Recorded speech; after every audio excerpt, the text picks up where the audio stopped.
But I always thought that all men were created equal. You've got to keep the white and the black separate. The white and the black separate. They want complete equality. Social, economic, and political. We believe that all men are entitled to the blessings of liberty. Yet millions are being deprived of those blessings. From paying themselves huge bonuses, they reinvested it back in their companies, they created jobs for the workers, and instead they sit on their cash now, and they let the rest of us drown in debt. I said we are the 99%! Stop killing black people! Stop killing! The main demand, of course, is equal rights. Equal rights.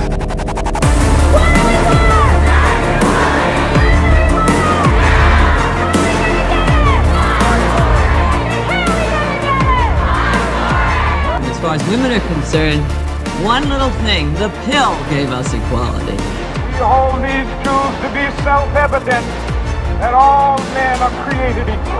When all the thoughts do that black men and white men, Jews and Gentiles, Protestants and Catholics will be able to join hands and sing in the words of the old Negro spiritual. Free at last, free at last, thank God Almighty, we are free at last.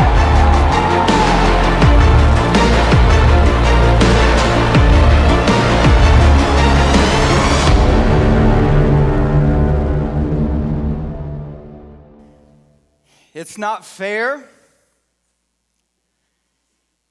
It's not fair that 80% of the world live on less than $10 a day.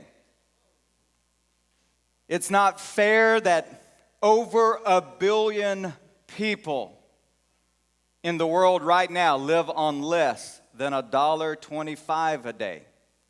It's $450 a year.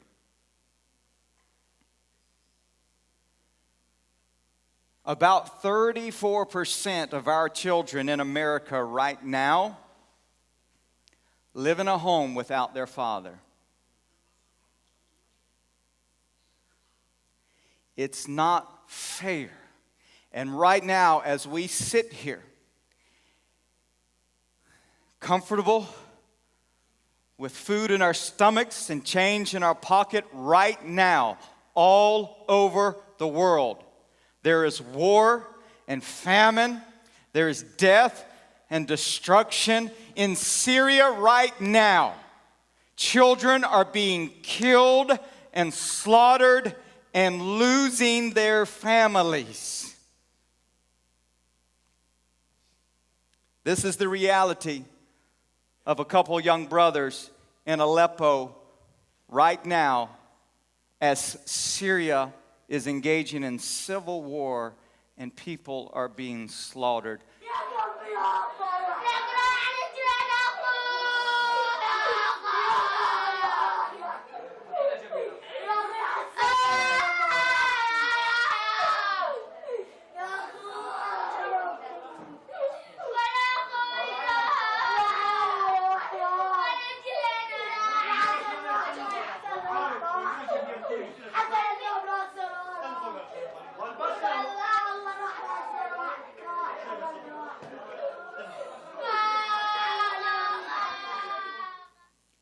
It's not fair, and the world we live in is not fair. And so we could throw out stats like that and just say, you know what, we just don't need to complain about anything. We've got it better than most of the people on the planet, and that is true. But I want to tell you, this idea of inequality, this idea of life not being fair, this idea of injustice, really it affects all of us because this world is not fair and it's painful. And regardless of where you live or your conditions, I assure you that the devil has thrown this spirit of equality at you. And when that happens inside of you, you struggle with the thought that this isn't fair.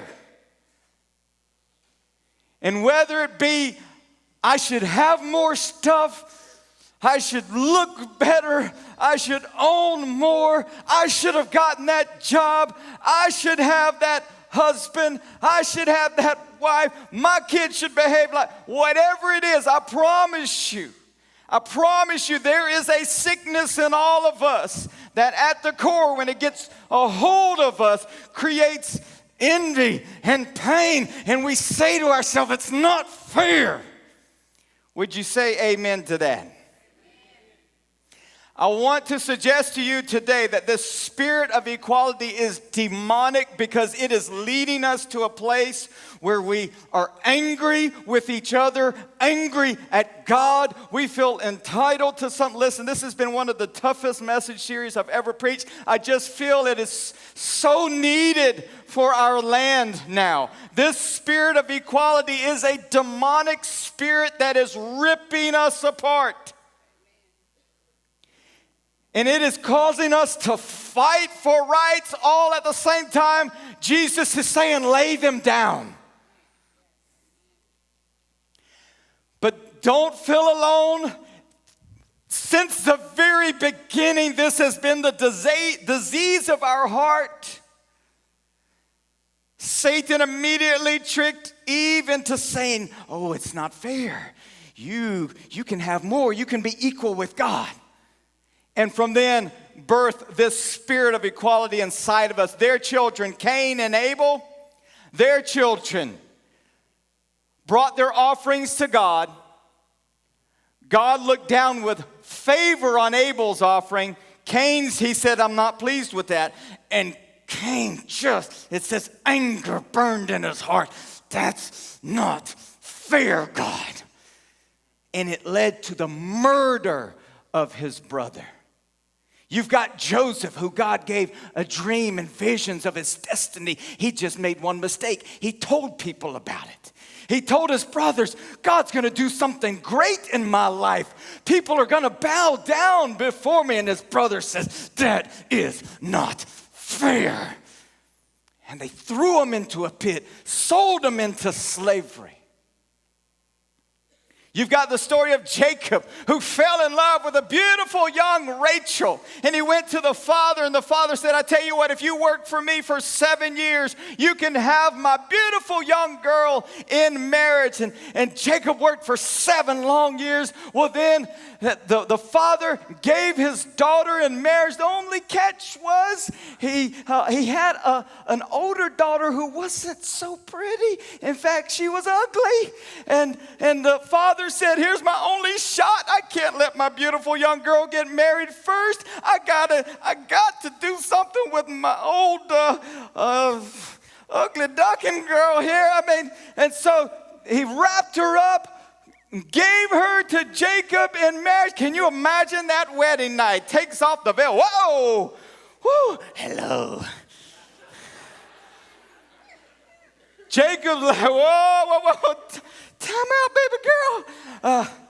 He went back to the father. He said, well, listen, I had to do what I had to do. But I tell you what, you work for me for 7 more years, and you can have my beautiful Rachel. He said, okay, 7 more years of hard work. And then he was able to, now he's got 2 of them. He's got hot and spicy Rachel, and oh my goodness, Leah. But the deal was, Rachel was beautiful.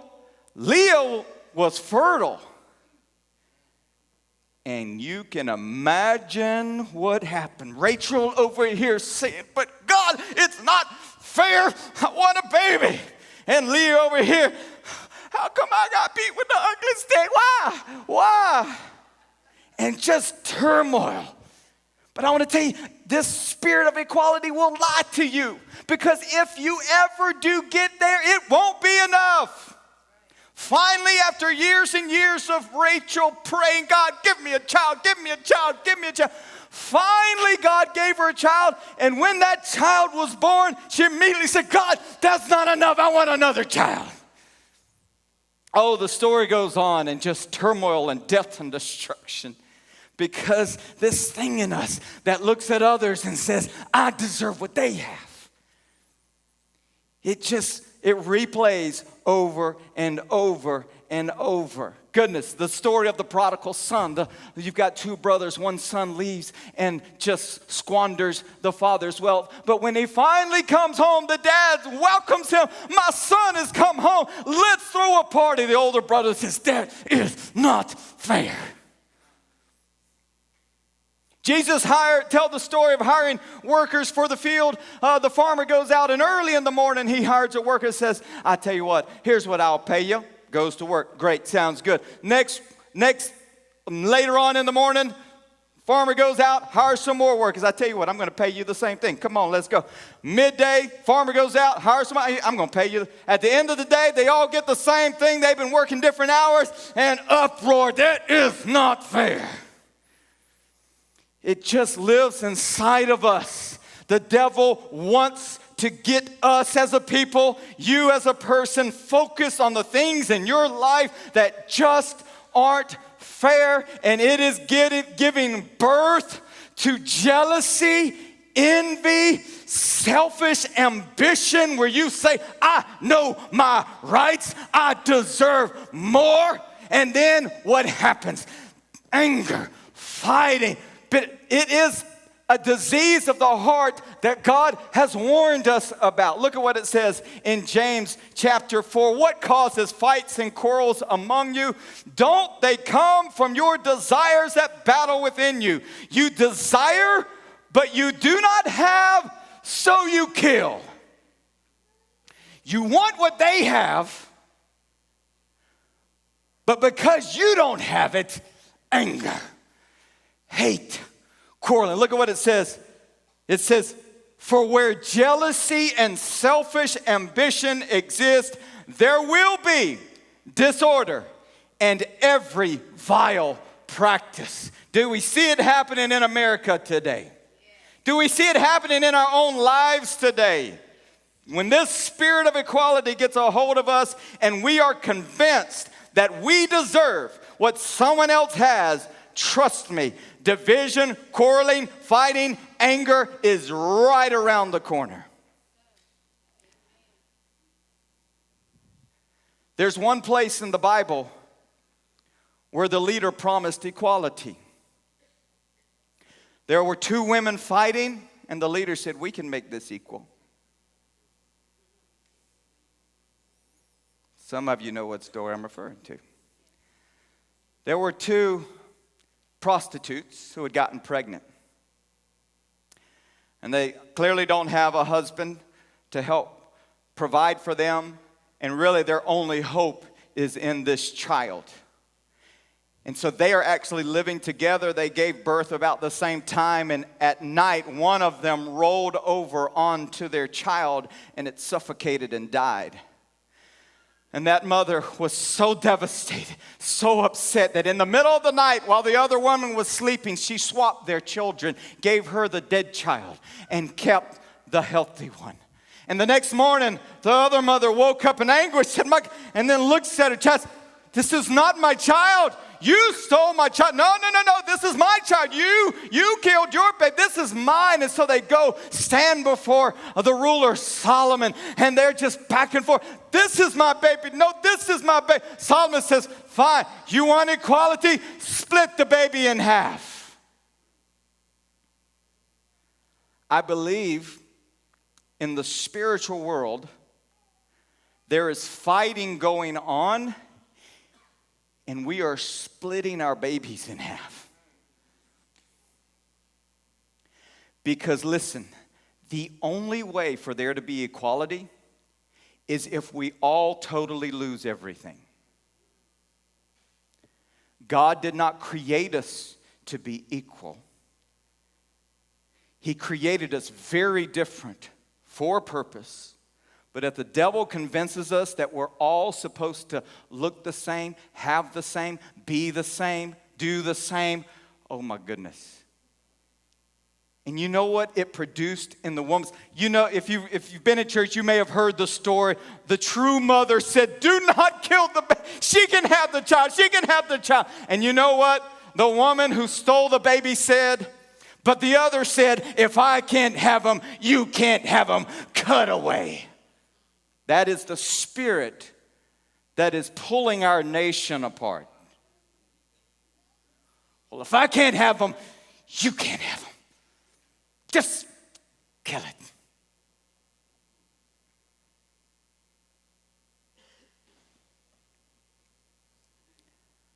We must be careful Because the devil is causing us to see our differences as disadvantages. And I'm not going to sugarcoat injustice or some of the atrocities that have happened in our nation, but I do want you to listen. We have been programmed to think this way since day one of our nation, that all men are created equal, and it's not in our Bible. God made us very different. And listen, it is only in an environment of inequality. It is only in an environment where you have something I don't have, and I have something you don't have, and they have something we don't have, and we have something. Only in that environment can there be grace. Can there be mercy? Can there be love? Can there be forgiveness? Only if we all have it all, we don't need God, we don't need grace, we all got everything.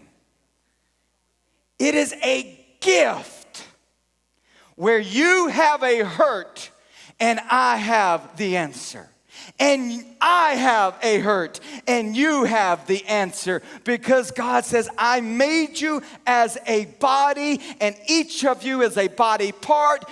None of us have the full functions of a body. We need each other. And God doesn't call us to equality, but to unity, but to oneness, where what's mine is yours, what's yours is mine, and there's sharing, and there's working together, and there's mutual love for each other, and there's serving each other.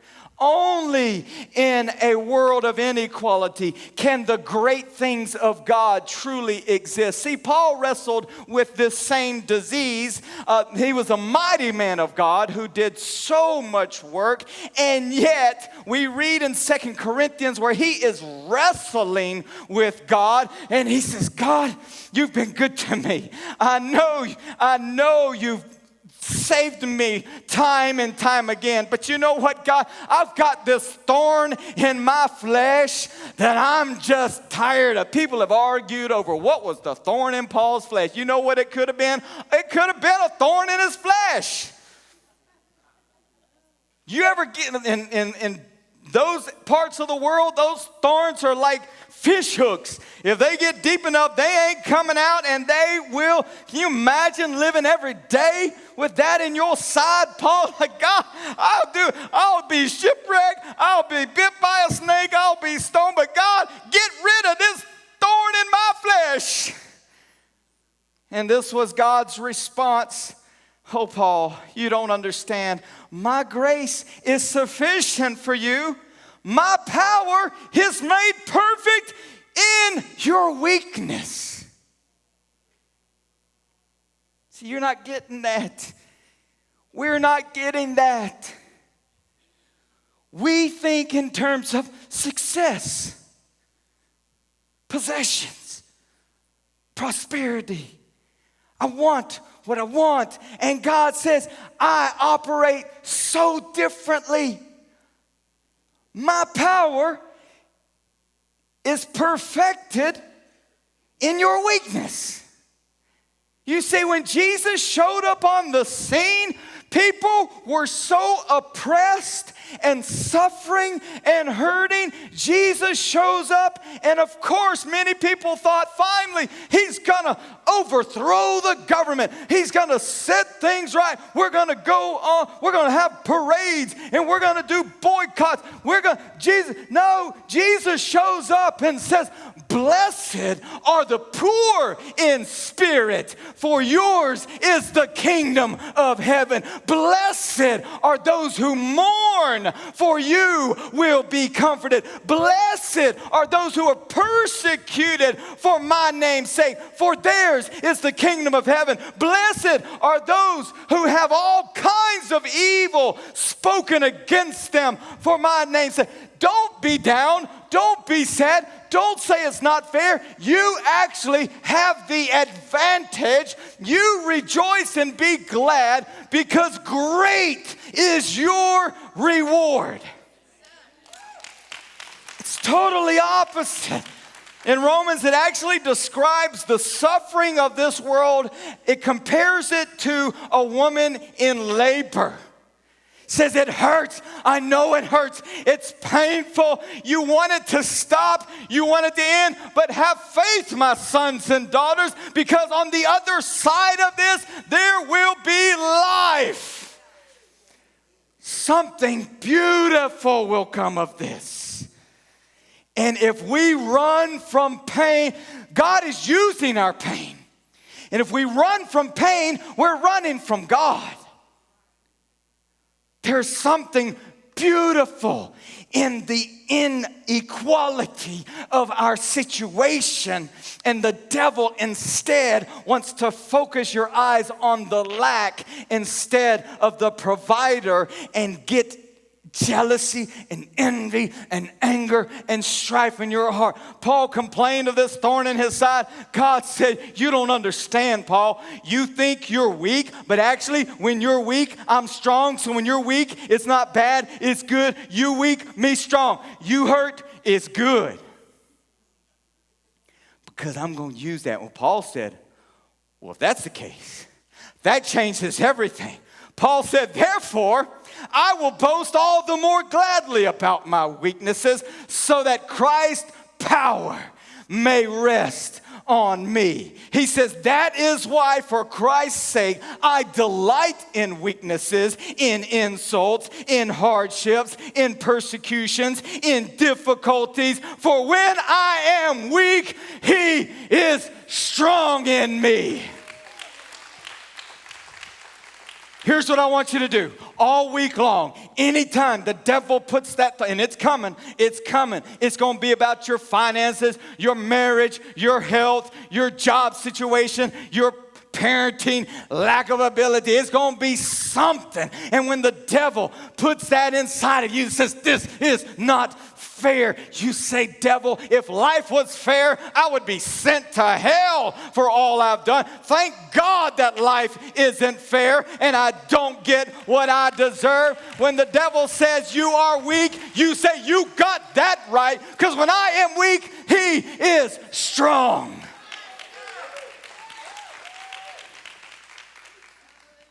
I want to share a story with you from someone who's been a hero in our church. And I want to tell you, his life was not fair. It's not fair. But God has the final say. Watch this. I was 14 years old at the time of the accident. It was raining very hard, and a car hit a puddle of water and hydroplaned in front of us and hit us head on, and my parents were killed instantly.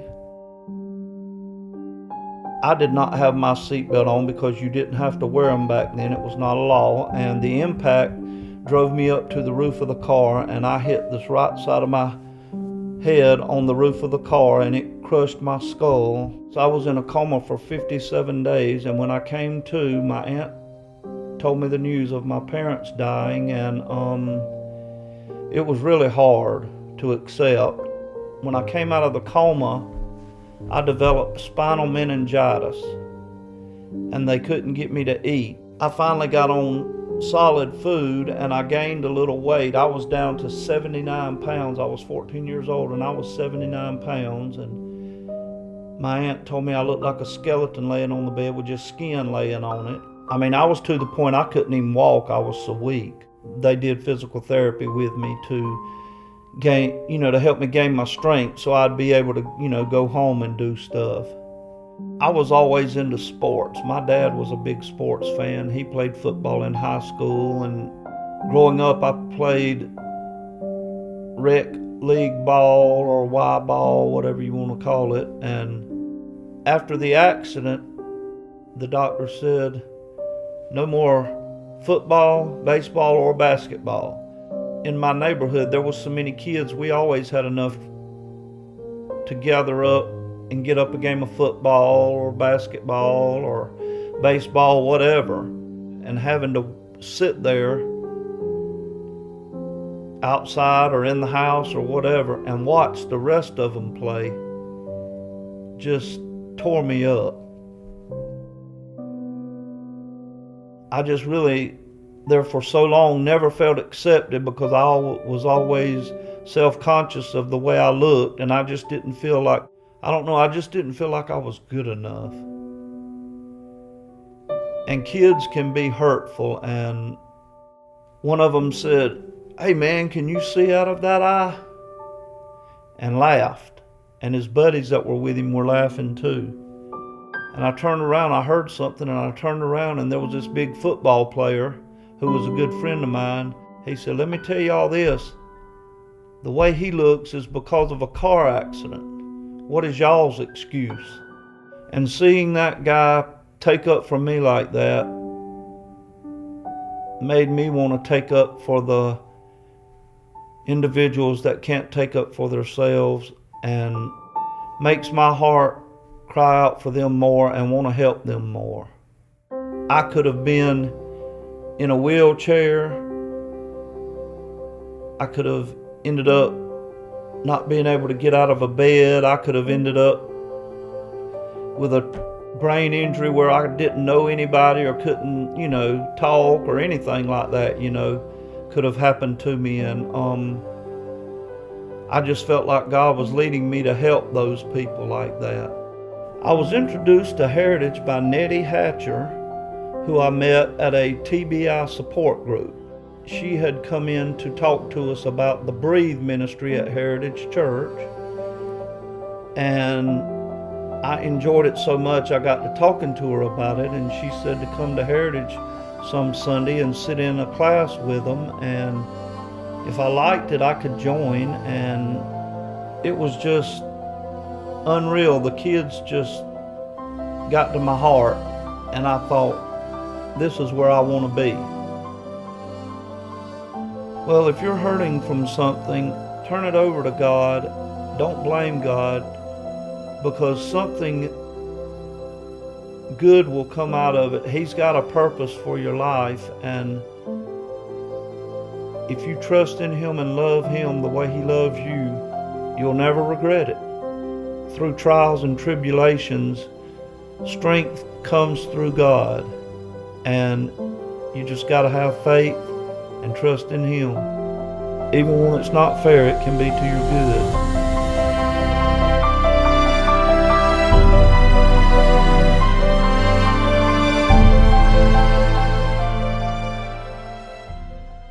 Is Scott back there? Scott, come on, stand up for us, buddy. We love you, man. We love you.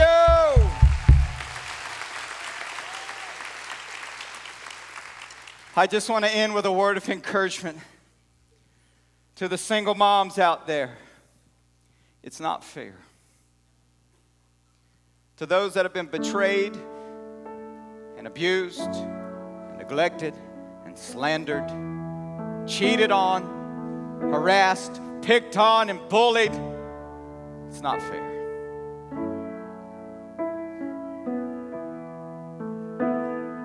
If you have a child with special needs and you never get to truly rest, if you've lost a loved one so close to you and the pain never leaves your heart, if you were overlooked for something that was rightfully yours, life is not fair.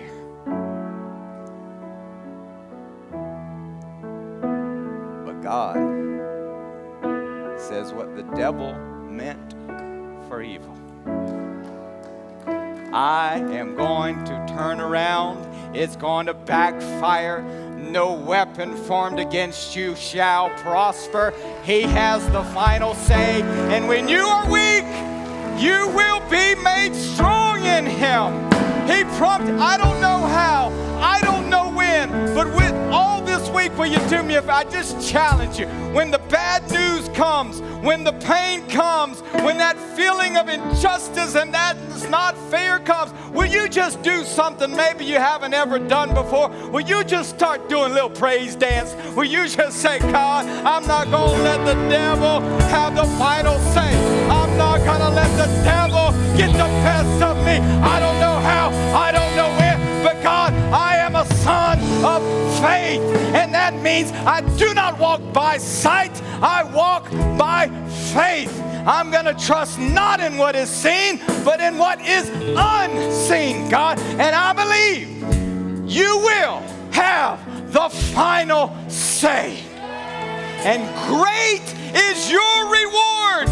Even if it doesn't come on this side of heaven, it's coming, and great will be your reward. So next time it comes, you just start praising God. One preacher said when we praise Him, it's not so that we can get out of the situation, it's so God can get in the situation. So praise Him this week.